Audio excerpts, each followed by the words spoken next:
know, when I was a marriage and family counselor, I used to counsel people when they would be right smack in the middle of trying to end a marriage or deciding whether this marriage is going to make it or not. And as they would talk through and rationalize and justify a divorce, in the back of their mind they would know that it was wrong and didn't really want to do that. But as they talked themselves through it, the thing that I heard from them often was, you know, I still love him, I'm just not in love with him. And what they were saying is, you know, I just don't have those feelings like I used to.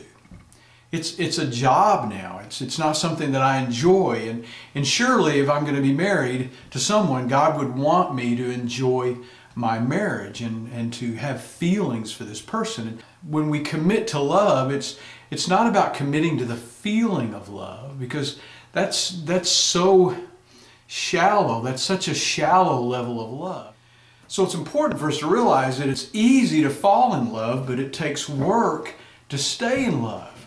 So for the next 4 weeks, I'm going to be teaching some of the just basic biblical principles and values that I taught people that helped save people's marriages. And the amazing thing is, if you're willing to do the work, if you're willing to make that kind of sacrifice, then what will often happen is the feelings will come back. I used to see sometimes just one person in the couple work at it, and it would change the other person.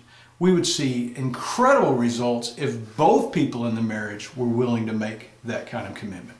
So for the next 4 weeks, we're going to be talking about the work of staying in love. We're going to look at the action of being in love that will bring the feelings back. We're going to talk about how to express our love in such a way that the other person will feel and recognize that we're expressing love.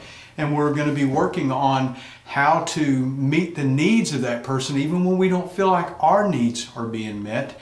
And then we're going to talk in the last week on March the 4th about how to have good fights. So would you join me in the next 4 weeks as we look at it's easy to fall in love, but it takes work to stay in love. Be my guest at Life Connection Church. I promise you, you're going to learn some things that will fix a bad marriage, prepare you to have a good marriage, and even make a good marriage